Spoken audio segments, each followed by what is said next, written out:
Well, we're back on our 4L60 tranny out of our 91 Chevy Suburban. But we had a little issue on trying to get the sun gear out of it. So this is how we did it. What we did is we welded two 5/16 nuts together, got a good inch on my slide hammer here. Then we took an old sun gear, welded it together. Then we come in here and welded it to the sun gear that was stuck inside the tranny. Now normally there's a snap ring behind this, but when we beat on the slide hammer a few times, the whole piece come out. Wow. So, You said it's still smoking. I don't see still it. hot. But at least we can save the case, stuff like that. But that's how we got that out of there. It Wow. was a job. That gear's still smoking, I think. I'm telling you, yeah. Put some. Oh yeah, Yep. she's still hot. She's still hot. So we don't want to get burned by that. Let's put Okay. that over here. But we'll get the rest of this apart and see. Wow, those shells even busted. Yeah. Man, I think they took this thing on a joyride and just decided to destroy it. Wow. I mean, man. Man. Maybe this might have been a repo. I'm telling you. You don't see them come in like this a lot of times.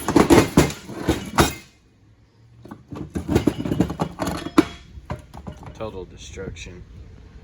Wow. Yeah, we'll put a new shaft in it just because we heated the end of it up and it looks like it's been hot already. So Come on, focus There that. we go. Sorry, guys. Wow. You can see where the other piece of the shell is still stuck on the sun gear. Now this, even the rear of this tranny got hot. It looked like to me that's probably on the highway. This thing got a leak or had a small leak from me running out of fluid going down the highway. And as long as it had power, they put it on the floor and just kept on going with it. I mean, it cooked everything out of that tranny. Wow. Planets are all the gears have been hot. You can just tell the discolorization. Even if I check this and this felt good, and this does feel really good, this is junk. These things have been so hot that this thing will go down. So you're going to replace the planet. Man. Actually, you can look here, Trent. You can see this, how hot this one pin got. It'll go down in a heartbeat. Yeah, just see how that one pin got hot. Mm-hmm. This one hasn't, but Started working on that one. and you know, it's crazy. This feels really nice. There's no slack, rolls free. But that dude got hot. You Didn't know, mine and your luck, it would go it? It down. would go down. Got the old anti-clock spring out last. So Wow. here's a tall. Oh, it's a thick. Yeah. Here's a thick support. I mean, most of these have a thin, but this is where you get into trouble right here. Here's a thick one, and it's visibly how much thicker that is right there. Now, a lot of times too, when you get these, this steel here be thicker, but it's actually not. It's still thin.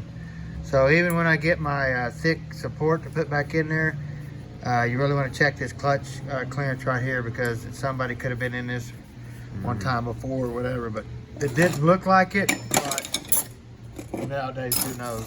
So at least we saved our case. Yeah, let's look at her. Yeah, it looks good. Mm-hmm. It does look good. It's Some chunks down in there. Get all new innards on the inside of it, and Wow. put our new clutches and stuff, and shell, and it's gonna take some work to get it up cleaned up to make this thing work right again, but we can get it done. If y'all need anything, give us a holler at Decision Transmissions. Y'all have a great day.